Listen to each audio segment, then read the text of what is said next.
अब तक क्या आपने पढ़ा कि जैस्मीन झुककर राहुल के होठों पर अपने होंठ रख देती है और किस करने लगती है उसे। फिर राहुल जैस्मीन को रोक देता है और जैस्मीन हैरानी से राहुल की तरफ देखती है। राहुल बोला, जैस्मीन ये ऑफिस है, कोई आ जाएगा। जैस्मीन गुस्से में उठकर खड़ी हो जाती है और गुस्से में कहती है, राहुल ये तुम्हारा ऑफिस है, तुम्हारी इजाज़त के बगैर यहाँ कौन आ सकता है सिवाय मेरे। जैस्मीन, समीर वो आ सकता है, क्या सोचेगा। राहुल, तो अब हमें एक दूसरे को प्यार करने के लिए दूसरों की इजाज़त और उनके बारे में सोचना होगा।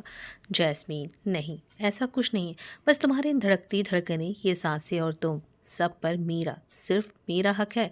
और चेयर से उठकर राहुल जैस्मीन को अपनी बाहों में छुपाते हुए कहता है, आज शाम को क्लब चलेंगे। ये सुन जैस्मीन के होठों पर मुस्कुराहट आ जाती है। दूसरी तरफ लाइट में बैठी ईशा का दिल की धड़कनें तेजी से धड़कने लगते हैं, क्योंकि ईशा के बगल में ही अनुराग बैठा हुआ था।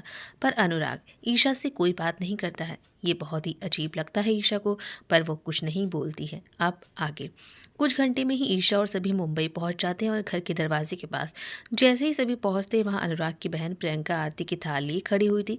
वो मुस्कुराते हुए कहती है, सॉरी भाभी, मेरे एग्ज़ाम की वजह से मैं लखनऊ नहीं आ पाई, और पहली बार मेरी प्यारी भाभी इस घर में कदम रख रही हैं, तो आरती करना तो उनका बनता है। अब इस घर की लक्ष्मी हैं आप। प्रियंका की बात सुनकर ईशा शर्मा जाती है और उसकी पलकें झुक जाती हैं। फिर प्रियंका ईशा की आरती उतारती है और ईशा को अंदर लेकर आती है। बाकी सब भी अंदर आते हैं। प्रियंका आरती की थाल टेबल पर रख ईशा को गले से लगा लेती है और वहीं अनुराग बिना कुछ बोले वहां से चला जाता है।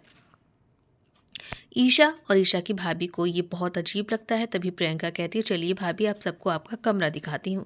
फिर ईशा और उसकी भाभी और भतीजा अंशु कमरे में जाते हैं। प्रियंका कहती, आप सब आराम कीजिए, किसी चीज़ की ज़रूरत हो तो मुझे बोल दीजिएगा, कहकर प्रियंका चली जाती है। ईशा की भाभी पूनम बोली, ईशा, अनुराग कुछ बदले बदले से लग रहे हैं, कोई बात हुई है क्या तुम दोनों में, जो थोड़ा नाराज़ से लग रहे हैं वो। ईशा बोली, भाभी हमारी तो कोई भी बात नहीं हुई है उनसे, तो नाराज़गी किस बात की, हमें तो कुछ पता ही नहीं है। अब ना जाने क्यों हमें बहुत अजीब सा लग रहा है भाभी। अनुराग जी इस शादी से खुश तो है ना भाभी। पूनम बोली, ईशा क्या सोच रही हो फालतू में, हो सकता है शायद अनुराग जी को शर्म आ रही हो, इसी वजह से वो बात ना कर रहे हो तुमसे। हाँ भाभी, हो सकता है। फिर दोपहर में सबने साथ बैठकर लंच किया, पर वहाँ अनुराग नहीं था। उसने अपने कमरे में ही खाना खाया। खाने के बाद अनुराग की माँ ने कहा ईशा से, ईशा जाओ ये कॉफ़ी अनुराग को दे आओ। ईशा बोली, हम पर आंटी। बेटा, आंटी नहीं माँ, अब हमारी बहू हो तुम। हाँ भले ही अभी शादी में टाइम है, पर तुम मेरी बहू हो अब। ईशा अनुराग की माँ से कॉफ़ी की ट्रे लेकर अनुराग के कमरे के पास जाती है। अपने जोरों से धड़कते दिल को संभालते ही वो दरवाजे पर नॉक करते हुए कहती, हम अंदर आ सकते हैं।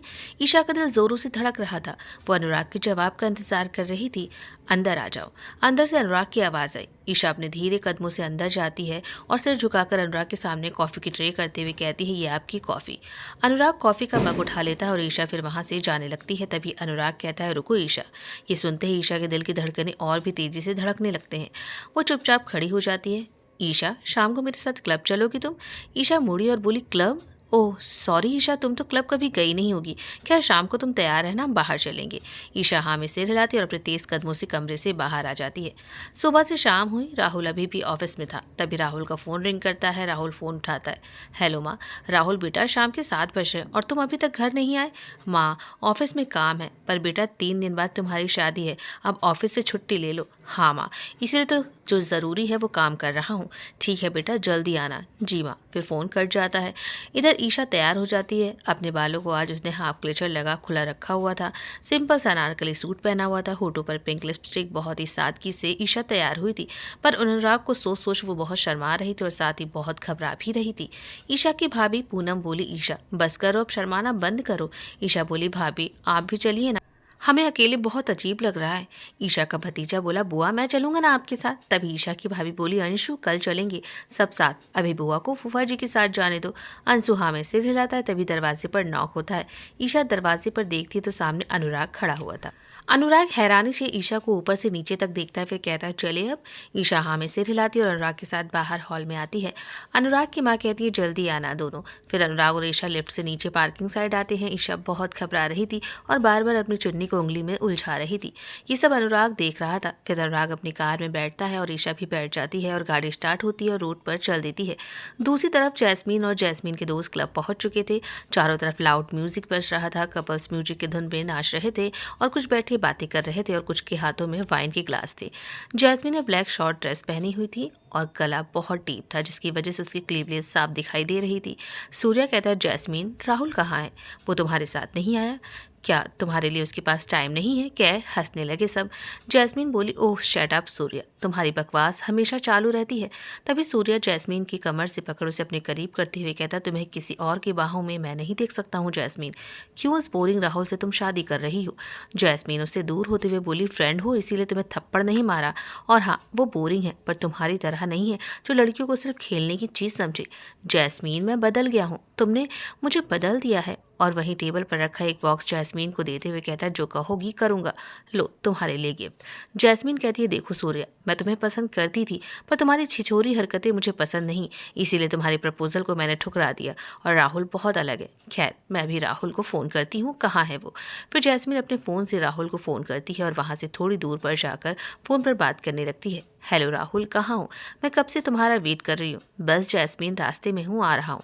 राहुल, पता है ना, हमारी शादी 3 दिन बाद है और माँ ने मुझसे कहा है कि जल्दी घर आ जाऊँ। और कल से मुझे कोई लेट नाइट ना पार्टी करनी है ना कहीं जाना है।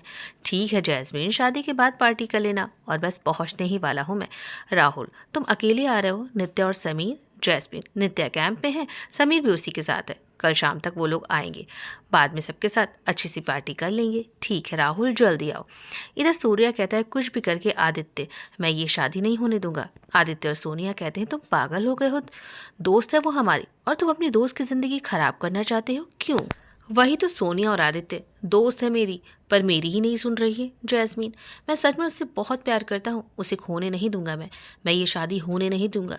इधर ईशा और अनुराग भी उसी क्लब आते हैं जहाँ जैस्मीन है। अनुराग क्लब के पास गाड़ी रोकता है और ईशा से कहता है, तुम यहीं मेरा इंतजार करो, मैं गाड़ी पार्किंग में लगा कर आता हूँ। ईशा हाँ में सिर हिलाकर गाड़ी से उतर एक साइड खड़ी हो जाती है। तभी रास्ते में उसे एक कुत्ते का बच्चा दिखता है। ईशा जैसे ही वहाँ जाती है वैसे राहुल उस बच्चे को उठाकर रोड के दूसरे साइड उसकी माँ के पास रख वापस आने लगता है। ईशा राहुल को देख मन में कहती है, दिखने में तो बहुत बड़े आदमी लग रहे हैं ये, और पहनावे से भी, और इतना अच्छा काम। बहुत खुशी हुई कि ऐसे भी लोग इस दुनिया में होते हैं। राहुल जैसे ही रोड पार कर इस साइड आता है उसका मोबाइल गिर जाता है। वो अपना मोबाइल झुककर उठाता है और सामने से गाड़ी आती है जो राहुल ध्यान नहीं देता है। ईशा फौरन जाकर राहुल का हाथ पकड़ उसे अपनी तरफ खींचती है और राहुल का हाथ ईशा की कमर पर चला जाता है। राहुल जोर से ईशा को खुद से धक्का देता है और ईशा धड़ाम से जमीन पर गिर जाती है और दूर से ये अनुराग देख लेता है। राहुल कहता है, कितनी बदतमीज हो, अपनी हद में रहो। कह राहुल क्लब के अंदर चला जाता है। वहाँ खड़े सभी ईशा को देख रहे थे। ईशा को बहुत अजीब लगा। अनुराग भी वहाँ आ गया। ईशा उठकर खड़ी हो गई। अनुराग बोला, क्या हुआ, उस आदमी से कोई बहस हुई है क्या? जी नहीं, बस। ईशा कुछ कहती कि अनुराग के दोस्त वहाँ आ गए। हाय राहुल। राहुल ने फिर ईशा को अपने दोस्तों से मिलवाया। ईशा, ये वेदांत और नील है, और ये नील की गर्लफ्रेंड मिताली, और ये नेहा है। नेहा ने ब्लू कलर की शॉर्ट ड्रेस पहनी हुई थी जो घुटनों तक ही थी। हाथों में ब्रेसलेट, चेहरे पर हैवी मेकअप, होठों पर रेड लिपस्टिक, अच्छा सा हेयर स्टाइल, हाई हील के सैंडल, बिल्कुल एक हीरोइन के जैसे बेहद खूबसूरत। और वहीं मिताली सिंपल सी जीन्स और टॉप पहनी हुई थी, वो भी बहुत ही खूबसूरत लग रही थी। नेहा अनुराग के पास आई और उसका हाथ पकड़कर बोली, ईशा, मैं नेहा, अनुराग की गर्लफ्रेंड। ईशा ये सुनते उसके पैरों तले जमीन खिसक गई। तभी अनुराग बोला, नेहा की तो आदत है मजाक करने की, तुम दिल पर मत लो ईशा, ये ऐसी ही है, और ये ईशा है, मेरी होने वाली वाइफ। ये सुन ईशा के दिल को सुकून मिला और ईशा ने मुस्कुरा दिया। और वही वेदांत ईशा को देखते ही रह गया। उसकी मासूमियत और उसकी सादगी वेदांत को अच्छी लगी। सभी क्लब के अंदर आते हैं और बैठकर ड्रिंक करने लगते हैं, पर ईशा चुपचाप बैठी हुई थी। नेहा कहती है, तुम ड्रिंक नहीं करती हो ईशा? ईशा बोली, जी नहीं। आदत डाल लो ईशा, अनुराग को ये सब बहुत पसंद है। तभी वेदांत बोला, मैं ईशा के लिए कोल्ड ड्रिंक लेकर आता हूँ। ये सब ईशा को बहुत अजीब लग रहा था, पर वो कुछ नहीं बोलती है, चुपचाप बस बैठी हुई थी और सबकी बातों में हाँ मिलाती और ऐसे ही सबको मुस्कुराता देख बेवजह मुस्कुरा देती। वेदांत ईशा को कोल्ड ड्रिंक देता है और खुद भी कोल्ड ड्रिंक पीता है। नेहा कहते, वेदांत क्या बात है, आज तुम कोल्ड ड्रिंक? तो वेदांत बोला, हाँ भाई, ईशा पहली बार हम सबसे मिल रही है तो उसे अजीब भी तो नहीं लगना चाहिए। अनुराग नेहा के बिल्कुल करीब बैठा हुआ था और वो बार बार नेहा को ही देख रहा था। एक भी बार उसने ईशा पर ध्यान नहीं दिया। तभी अनुराग नेहा के आगे हाथ बढ़ाते हुए कहता है, नेहा चले डांस फ्लोर पर। नेहा मुस्कुराकर अनुराग का हाथ थाम उसके साथ डांस फ्लोर पर चली जाती है। अनुराग के फ्रेंड मिताली, नील और वेदांत को ये अच्छा नहीं लगता है। कुछ देर बाद नील, मिताली भी डांस फ्लोर पर चले जाते हैं और दूसरी तरफ जैस्मीन राहुल को देखते उसके गले से लग गई और बोली, बेबी कब से मैं तुम्हारा वेट कर रही हूँ, चलो साथ बैठकर वाइन पीते हैं। कुछ देर बाद जैस्मीन कहती है, चलो ना राहुल, डांस करते हैं। राहुल जैस्मीन के साथ डांस करने लगता है और वहीं वेदांत के साथ बैठी ईशा अनुराग और नेहा को डांस करते हुए देख रही थी। तभी उसकी नज़र राहुल पर पड़ी और ईशा खुद से बोली, अकड़ू कहीं का, कितना अच्छा इंसान हम इसे समझ रहे थे, पर ये वैसा है नहीं। कितनी ज़ोर से हमें धक्का दिया, कैसे वहाँ सब हमें घूर कर देख रहे थे। वेदांत ईशा के चेहरे के पास चुटकी बजाते हुए कहता है, कहाँ खो गई आप? ईशा होश में आई और बोली, जी जी कहीं नहीं। वैसे वेदांत जी, एक बात आपसे पूछे हम? जी हाँ बिल्कुल। अनुराग जी और नेहा जी बहुत क्लोज फ्रेंड है क्या? वेदांत बात को बनाते हुए बोला, बस अब जितना आज़ाद रहना है रह ले अनुराग, शादी के बाद तो आपकी चलेगी और बिना परमिशन के अनुराग कहीं जाएगा भी नहीं। नहीं वेदांत जी, ऐसा कुछ नहीं है, हम उन पर कोई पाबंदी नहीं लगाएंगे। तभी ईशा की नज़र डांस फ्लोर पर जाती है, वहाँ नेहा और अनुराग नहीं थे। ईशा कहती है, वेदांत जी, अनुराग जी और नेहा कहाँ गए? ईशा, यहीं होंगे। आप कोल्ड ड्रिंक और पियेंगी? जी नहीं। क्यों नहीं, मैं अभी आया, कहकर वेदांत कोल्ड ड्रिंक लेने चला गया। इधर जैस्मीन कहती है, मुझे वॉशरूम जाना है, मैं अभी आई। राहुल बोला, चलो मैं भी तुम्हारे साथ चलता हूँ। जैस्मीन मुस्कुराती है, दोनों वॉशरूम की तरफ आते हैं। जैस्मीन राहुल के गले में अपनी दोनों बाहें डाल राहुल से कहती है, बेबी मुझसे दूर कभी मत होना और छोड़कर कभी मत जाना मुझे। राहुल मुस्कुराते हुए कहता है, जैस्मीन मैं कहीं नहीं जाऊंगा। फिर राहुल अपना कोट उतार जैस्मीन को पहनाते हुए कहता है, तुम पर मैं कोई पाबंदी नहीं लगा रहा हूँ, पर ऐसी ड्रेस सिर्फ तुम मेरे सामने पहन सकती हो जैस्मीन। जैस्मीन मुस्कुराते हुए हाँ में सिर हिलाती है और राहुल के होठों पर किस कर जैस्मीन वॉशरूम में चली जाती है और राहुल अपने बालों पर हाथ फेरते हुए मुस्कुराता है और बाहर ही खड़ा जैस्मीन का वेट करने लगता है। और उधर ईशा की नज़र डांस फ्लोर पर अनुराग को ही ढूंढ रही थी। बूढ़ी और जैसे ही मुड़ी तो सामने वेदांत से जा टकराई और कोल्ड ड्रिंक उसके सूट पर गिर गई। ईशा बोली, सॉरी सॉरी वेदांत जी। अरे ईशा सॉरी मत बोलिए, चलो वॉशरूम चलो, अपनी ड्रेस सही कर लो। जैस्मीन हाँ में सिर हिलाती और वेदांत के साथ वॉशरूम की तरफ आती, जहाँ सामने ही राहुल को देख ईशा मन में कहती है, ये यहाँ भी? फिर उसकी नज़र सामने जाती है जहाँ एक लड़का और लड़की दोनों एक दूसरे को बेतहासा चूमे जा रहे थे। ईशा फौरन अपनी नज़रें वहाँ से हटा लेती है और फिर कुछ सोचती है और दोनों की तरफ देखती है तो अनुराग और नेहा को ऐसे देख वो चौंक जाती है। वो जैसे ही लड़खड़ाती है, वेदांत उसे थामने के लिए आगे बढ़ता है और राहुल भी, पर ईशा दीवार से टेक लगा लेती है। उसकी आंखों में आंसू आ जाते हैं। राहुल की नज़र भी दोनों पर जाती है। तभी जैस्मीन वॉशरूम से आती है और कहती है, बेबी चले? राहुल हाँ में सिर हिलाता है और वहाँ से चला जाता है और ईशा की आंखों में आंसू देख वेदांत का दिल तड़प उठता है। वो कहता है, ईशा चलो यहाँ से। ईशा वॉशरूम में चली जाती है और अपने चेहरे पर बार बार पानी की छींटें मारने लगती है। लगातार वो चेहरे पर पानी की छींटें मारती है। उसका सूट भीग चुका था आधा। बहुत देर वॉशरूम में ही वो रहती है। वेदांत बाहर से ही कहता है, ईशा आप ठीक तो है ना? पर ईशा कोई जवाब नहीं देती है। वो बस वहीं बैठ जाती है और रोने लगती है। इधर अंदर आते ही राहुल को बार बार उस लड़की का ख्याल आ रहा था। उसे बहुत अजीब लग रहा था। वो जैस्मीन से कहता, जैस्मीन मैं अभी आया, और राहुल वॉशरूम की तरफ आया। इधर वेदांत ईशा के लिए परेशान था। ईशा प्लीज़ कुछ तो बोलिए, फिक्र हो रही है आपकी। वेदांत की आवाज़ सुन अनुराग पीछे मुड़कर देखता है और नेहा से अलग हो अनुराग वेदांत के पास आता है। क्या हुआ वेदांत? वेदांत गुस्से में कहता है, पूछो मत क्या हुआ। अनुराग, चाहता क्या है तू? जब नेहा से प्यार करता है तो शादी करो तुम दोनों एक दूसरे से। उस मासूम का क्या दोष है? उसे क्यों रुला रहे हो? तुम दोनों को अभी ईशा ने देख लिया है। अनुराग सर पर हाथ रखते हुए कहता है, ये तो बहुत बुरा हुआ। नेहा कहती है, अनुराग कुछ भी बुरा नहीं हुआ, सही हुआ। तुम तो अपनी माँ से बात करोगे नहीं, हमेशा डरते ही रहना, कह नेहा वहाँ से गुस्से में जाने लगी। अनुराग भी उसके पीछे जाता है। वेदांत भी अनुराग को समझाने के लिए उसके पीछे जाता है और वहीं राहुल खड़ा सबकी बातें सुन हैरान होता है। तभी जैस्मीन राहुल के पास आती है। राहुल तुम यहाँ हो? कब से ढूंढ रही हूँ तुम्हें। क्या हुआ जैस्मीन? राहुल, घर से फ़ोन था, तुम्हारी कुंडली में जो दोष है उसी को लेकर सब परेशान है। सभी बोल रहे हैं कि तुम्हें इस वक्त घर से बाहर नहीं रहना चाहिए, चलो घर चलते हैं। राहुल कहता है, ठीक है चलो, लेकिन अपने दोस्तों को बता दो कि हम घर जा रहे हैं। जैस्मीन कहती है, ठीक है। फिर दोनों क्लब के अंदर आते हैं। इधर बाहर अनुराग नेहा को मना रहा था। ये देख वेदांत कहता है, अनुराग तुमसे ये उम्मीद नहीं थी। अनुराग कुछ नहीं कहता, वो वहाँ से चला जाता है और वहीं ईशा अनुराग वेदांत की बातें सुन लेती है। उसे बहुत तकलीफ होती है। वो उठी और अपने आंसू को पोंछे और वॉशरूम से बाहर क्लब के अंदर आती है और हर जगह अनुराग को ढूंढने लगती है। ईशा का सूट आधा भीगा हुआ था और कुछ लड़के उसे ही अजीब नजरों से देख रहे थे। ईशा ने अपनी चुन्नी खुद से कवर किया और फिर जल्दी से वहाँ से बाहर जाने लगी। तभी वो राहुल से टकरा गई। वो गिरने ही वाली थी कि राहुल उसे कमर से पकड़ लेता है। ईशा ने डर से अपनी आंखें बंद कर ली और वहीं राहुल ईशा का मुरझाया चेहरा, भीगी आंखें देख उसी को देखता रहता है। ईशा ने आंख खोली, राहुल को सामने देख वो उससे दूर हुई और बोली, सॉरी सॉरी कहते हुए वो बाहर की तरफ चली गई। जैस्मीन कहती, बड़ी बदतमीज लड़की है। राहुल बोला, जैस्मीन घर चलो, मैं तुम्हें घर ड्रॉप कर दूंगा। और राहुल जैस्मीन के साथ बाहर आता है और घर की तरफ गाड़ी में बैठ चला जाता है। और इधर ईशा भागकर बाहर आई जहाँ वेदांत खड़ा हुआ था। वेदांत जी, अनुराग जी कहाँ हैं? ईशा, वो नेहा के साथ चला गया। क्या? पर ऐसे हमें यहाँ इस अनजान जगह, अनजान शहर में अकेले छोड़कर अब हम घर कैसे जाएंगे? और ईशा रोने लगी। तभी वहाँ अनुराग के दोस्त नील और मिताली आते। मिताली कहती, ईशा तुम्हारा पर्स। अरे ईशा तुम रो क्यों रही हो? वेदांत उन्हें अनुराग की बात बताता है। मिताली कहती ये अनुराग भी ना। अच्छा ईशा तुम रो मत, हम सबको अनुराग का घर पता है, हम तुम्हें ड्रॉप कर देंगे, अब रोना बंद करो। वेदांत जल्दी से गाड़ी निकालो। वेदांत गाड़ी निकालता और इधर वेदांत भी अपनी गाड़ी लेकर आता है और सभी गाड़ी में बैठ अनुराग के घर की तरफ निकल जाते हैं। ईशा खिड़की से बाहर की तरफ देख रही थी, उसकी आंखों में अभी भी आंसू थे। मिताली कहती है हम सब अनुराग से बातें करेंगे। ईशा तुम घबराओ मत, आज से हम सब तुम्हारे पक्के वाले दोस्त हैं। ईशा तुम अपना मोबाइल दो। ईशा आंसू पोंछती है और पर्स से वो अपना मोबाइल निकाल मिताली को देती है। मिताली कहती है पासवर्ड। तो ईशा कहती है पासवर्ड मतलब? हम समझे नहीं। ईशा मोबाइल में लॉक होगा ना, उसी का पासवर्ड। नहीं, हमने कभी अपना मोबाइल लॉक नहीं लगाया। क्या? मिताली चौंकी और बोली ईशा हद है, पहली लड़की देखी है जिसके मोबाइल में कोई लॉक नहीं है। बहुत ही अनोखी हो तुम। फिर अपना और नील वेदांत का नंबर ईशा के कॉन्टैक्ट में सेव किया और मिताली ने अपना नंबर डायल कर अपने मोबाइल पर एक रिंग करती है और ईशा का नंबर मोबाइल में अपने सेव कर ईशा के पर्स में रखते हुए कहती है तीनों का नंबर है तुम्हारे कॉन्टैक्ट लिस्ट में, कोई भी ज़रूरत हो तो तुम हमें फ़ोन ज़रूर करना। ईशा भीगती आंखों से हाँ में सिर हिलाती है और फूट फूट कर रोने लगती है। एक पल में ही उसके सपनों की दुनिया बिखर गई थी। तभी वेदांत गाड़ी रोकता है एक सुनसान जगह। मिताली कहती है क्या हुआ वेदांत, गाड़ी क्यों रोक दी? मिताली लगता है किसी का एक्सीडेंट हुआ है। सभी गाड़ी से बाहर उतरते हैं, ईशा भी उतरती है। 4-5 लोग खड़े थे चारों। थोड़ा आगे जाते हैं तो दो कार बहुत ही बुरी तरह से आपस में टकराई हुई थी। ईशा सबको देखती है, सभी हाथों में मोबाइल लिए वीडियो बना रहे थे, कोई भी उनकी मदद नहीं कर रहा था। वेदांत कहता है चलो सब गाड़ी में बैठो। ईशा बोली यहाँ कोई मदद क्यों नहीं कर रहा है? ईशा भयानक एक्सीडेंट हुआ है। तभी ईशा की नज़र कार की खिड़की पर पड़ती है। राहुल का चेहरा देख वो कहती ये तो क्लब वाला लड़का है।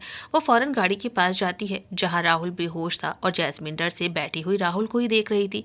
ईशा कहती कैसे लोग हो, मदद करनी चाहिए आप सबको। उनमें से किसी ने कहा पुलिस केस है, पुलिस आती होगी, वो सब संभाल लेगी, हमें किसी लफड़े में नहीं पड़ना है। ईशा दूसरी साइड जाती है और खिड़की पर तेज तेज से हाथ मारते हुए कहती है मैम दरवाज़ा खोलिए। ईशा के इस तरह से खिड़की पर पीटने से जैस्मीन ईशा की तरफ देखती है और जल्दी से दरवाज़ा खोलती है और बाहर आती है। आप ठीक है ना मैम? जैस्मीन राहुल की तरफ देखती है और जोर से चिल्लाते हुए वहाँ से भाग जाती है। ईशा वेदांत से कहती है वेदांत जी मदद कीजिए। वेदांत कहता है हाँ, और उन्हें देखकर कुछ और लोग राहुल को गाड़ी से निकालने में मदद करते हैं। ईशा कहती है वेदांत जी इन्हें हॉस्पिटल लेकर चलिए, इनकी सांसें चल रही हैं, ज्यादा चोट नहीं आई है इन्हें। एक आदमी बोला मैडम ये लोग ठीक है, और इनके साथ जो मैडम थी वो भाग गई, और आप क्यों परेशान है, अभी एम्बुलेंस आती होगी। दूसरी गाड़ी के दोनों लोग की ऑन द स्पॉट डेथ हो गई। आप सब पुलिस के जंजाल में मत फंसिए। ईशा वेदांत से बोली वेदांत जी आप इन्हें अपनी गाड़ी में ले चलेंगे? वेदांत कहता है हाँ।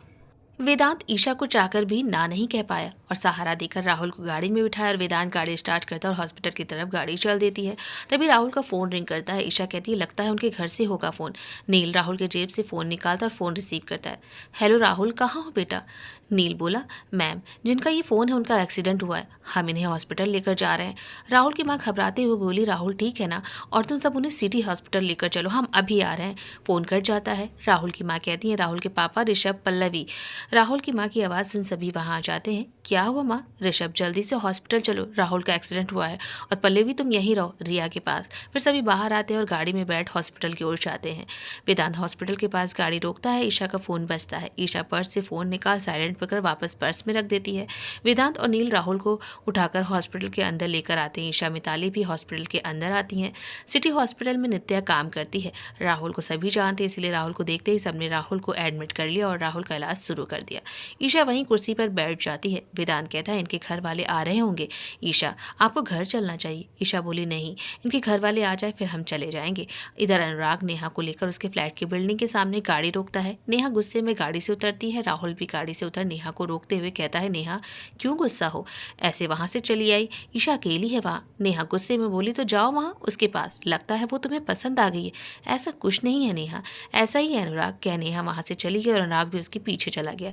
इधर जैस्मीन बहुत डरी हुई थी। वो सूर्या को कॉल करती है और एक्सीडेंट के बारे में उसे बताती है, और कुछ देर में सूर्या वहां आ जाता है। सूर्या जैस्मीन के चेहरे को देख कहता है तुम्हें तो चोट आई है, चलो डॉक्टर के पास। और सूर्या के साथ वो डॉक्टर के पास आती है। डॉक्टर उससे कुछ दवा देती है और कहती है बस मामूली सी चोट है, 1 हफ्ते में ठीक हो जाएगी। जैस्मीन बोली डॉक्टर चेहरे पर कोई निशान तो नहीं रहेगा?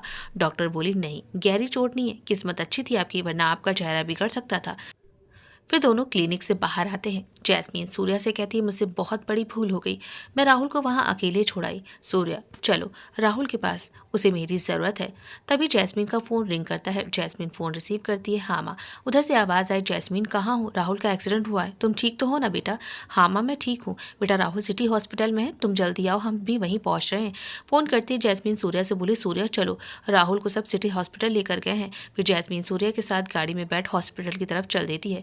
इधर अनुराग नेहा के पीछे उसके फ्लैट में आता है। नेहा गुस्से में कहती है, अनुराग यहाँ से चले जाओ तुम, और जाओ वहाँ उस बहन जी के पास जो अब तुम्हारी होने वाली वाइफ है, मेरी फिक्र मत करो तुम। अनुराग गुस्से में नेहा का हाथ पकड़ उसे अपने करीब करते हुए कहता, तुम मुझे क्यों दोष दे रही हो नेहा? तुम्हें पता है ना तुम अभी शादी नहीं करना चाहती हो मुझसे। मैं तो कह रहा हूँ अभी कोर्ट मैरिज कर लेते, पर तुम बस अपने करियर के पीछे हो। हाँ तो अनुराग, मुझे हीरोइन बनना है, थोड़ा वक्त तो लगेगा ही ना। पर नेहा, या तो हीरोइन बन लो या फिर मेरी बीवी। अच्छा तो शर्त रख रहे हो तुम अनुराग? अनुराग नेहा की कमर से पकड़ अपने और करीब कर कहता है, नेहा कोई शर्त नहीं रख रहा हूँ, बस तुम मुझे समझो, मैं तुमसे प्यार करता हूँ। कि अनुराग ने नेहा के लिप को अपने लिप से लॉक कर दिया और दोनों एक दूसरे को किस करने लगे। नेहा अनुराग से दूर होती है और कहती है, 1 साल रुक जाओ अनुराग, अभी शादी मत करो। अनुराग नेहा के पास आता है और उसे अपनी गोद में उठा बाथरूम में लेकर जाता है और अपनी गोद से उतार शावर ऑन कर देता है। अनुराग नेहा को पकड़े शावर के नीचे खड़ा रहता है। पानी दोनों के बदन को भिगा रही थी। अनुराग नेहा के होठों को जैसे ही किस करने जाता है, उसकी नज़र वहीं रख के प्रेगनेंसी किट पर जाती है। वो नेहा को छोड़ उस किट को उठाता है और नेहा से कहता है, नेहा तुम प्रेग्नेंट हो? नेहा कहती है, वो सॉरी अनुराग, मैं तुम्हें बताने ही वाली थी। अनुराग गुस्से में कहता है, कब नेहा, ये तुमने ठीक नहीं किया। कह अनुराग वॉशरूम से बाहर आया और गुस्से में बाहर चला गया। दूसरी तरफ ईशा अभी भी वहीं बैठे राहुल के परिवार का इंतजार कर रही थी। तभी मिताली कहती, ईशा कब तक उन सबका इंतजार करोगी, तुम्हें इस वक्त घर पर होना चाहिए। वैसे भी उस आदमी की अच्छी जान पहचान है इस हॉस्पिटल में, शायद कोई बहुत बड़ा आदमी है, तभी तो बिना पूछताछ के कुछ उसका इलाज शुरू हो गया। हमारा काम था उसे हॉस्पिटल लाना और ले आए हम, वो ठीक है। अब चलो ईशा, रात बहुत हो चुकी है। ईशा हाँ में सिर हिलाती और सबके साथ हॉस्पिटल से बाहर आती और गाड़ी में बैठ अनुराग के घर की ओर सब निकल जाते हैं।